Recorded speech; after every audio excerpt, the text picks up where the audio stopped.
Hey guys, and welcome back to Cornerstone Youth Markham's YouTube channel. My name is Sarah, and today we are continuing on with the last episode of our series called Waitlisted. In this 4-week series, we'll meet a handful of people from Scripture who each spent a long time waiting on God. And hopefully, we'll learn how to wait on God too. So welcome to our final week where we've been talking about waiting, and waiting, and waiting. And what we've learned about waiting is that God has a plan, but we might have to wait for it. While you're waiting, God is faithful, and while you're waiting, God is listening. But let's be honest. Sometimes after we've done a lot of waiting, and even more waiting, we just feel tired. Hey everyone, it's your boy Clark again, and welcome to my pain cave. What some of you might not know about me is that in 2016, I was diagnosed with type 2 diabetes, high blood pressure, and high cholesterol. So on my doctor's advice, it meant that I had to make a number of lifestyle changes, and it took a lot of hard work. I definitely had to change my diet, and I had to exercise more, and I had to go on medication. So I made it a big goal of mine to make those changes in my lifestyle and hopefully be able to get off the medication. I didn't want to be reliant on the medication for the rest of my life. After doing all those changes, I'm happy to be able to say that after a year and a half, I was able to come off the medication. But I still have to stick to the diet and the exercise regimen. And I thought maybe today I would show you one of the exercise routines that I've been doing. This is a lower body Tabata workout. It uses body weight only, so if you don't have any equipment, no problem. It's something that you can do using just your own body weight. Let's give it a shot.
Sometimes we might want to give up.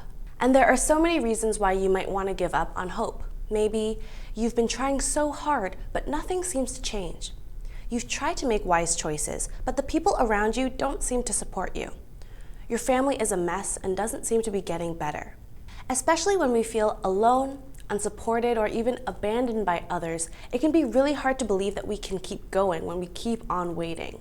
There's someone in Scripture who understands this. His name is Joseph, and he's a pretty important figure in the Old Testament of the Bible. Now, Joseph's story begins when he's only 17 years old. Joseph was his dad's favorite son, and it was pretty obvious. Jacob loved Joseph so much that he gave him a special coat and special treatment.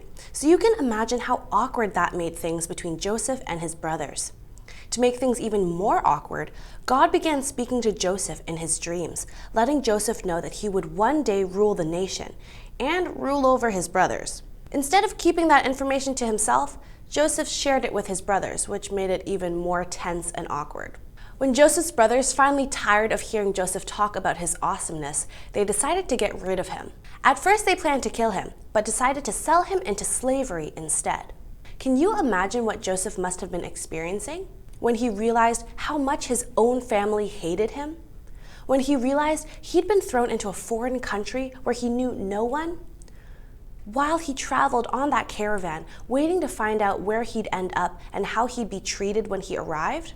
Now that's enough uncertainty and loneliness to make most people give up on hope. But that's not even the end of Joseph's misfortunes. When he arrived in Egypt, God gave Joseph a lot of opportunities. Things probably seemed to be looking up for Joseph. But then he was falsely accused of sleeping with his boss's wife. So his master threw him in jail. Now can you imagine again what Joseph must have been experiencing when he was being preyed upon by powerful people? When he had no one to turn to? When he was abandoned by the people he thought were his allies?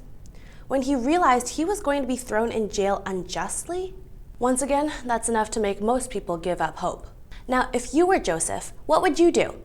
Out of these 4 options, tell us in the comments which one you would choose. A, give up. B, punch someone. C, trust God. Or D, I have no idea what I'd do.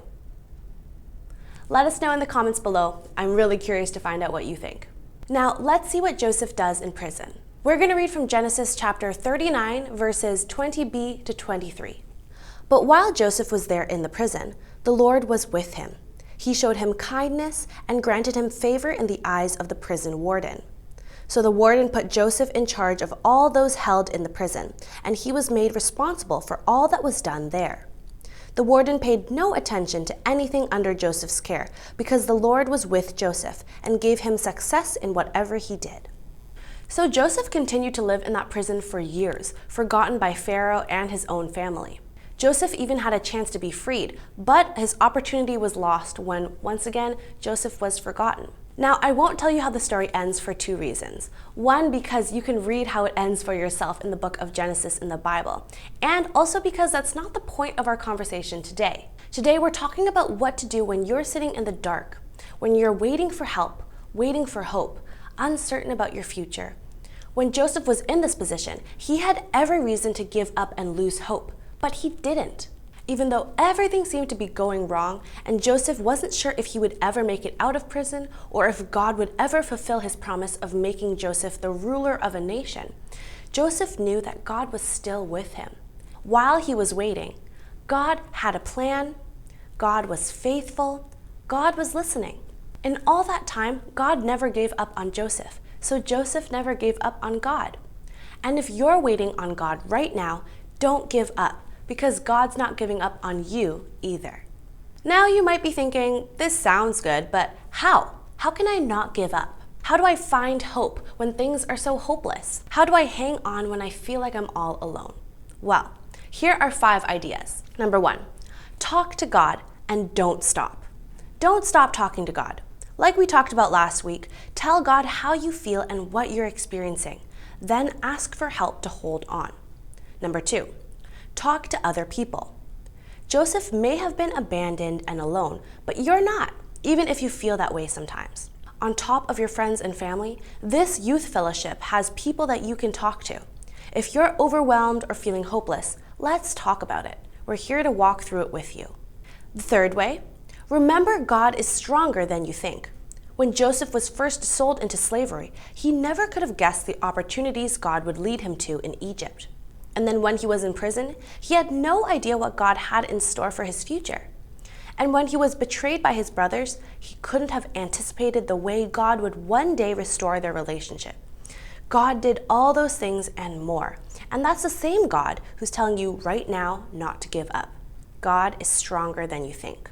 Number 4, remember you're stronger than you think. You're made in the image of God. You're wonderfully created by a creator who designed you on purpose. You are strong, capable, and resilient.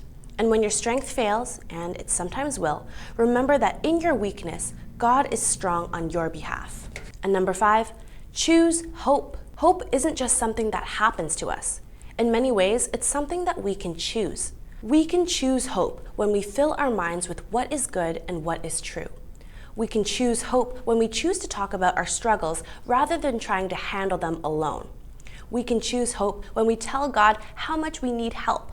And we choose hope when we decide not to give up, no matter what. So what are you waiting for? And how are you going to choose not to give up? Let me know one of the ways in the comment section below. So in your waiting, I hope you remember these 4 stories. Abraham and Sarah remind us that God has a plan, but we might have to wait for it. Paul and Silas remind us that while we're waiting, God is faithful. David reminds us that while we're waiting, God is listening. And Joseph reminds us that while we're waiting, we can't give up because God's not giving up on us. So no matter what you're waiting for right now, don't give up because God's not finished with you yet. All right, friends, that brings us to the end of this video and the end of our series called Waitlisted. If you've enjoyed this series, please hit that thumbs up button. Please subscribe to our channel so you never miss an upload every single Thursday at noon. And don't forget to follow us on our Instagram at Cornerstone Youth Markham. Every Wednesday, our Youth Trinity does some amazing work, so you don't want to miss it. And if you ever need prayer or support, just DM us and we'll be so happy to pray for you. All right, friends, we love you so much and we hope that your week ahead is blessed. We'll see you in the next video. Bye!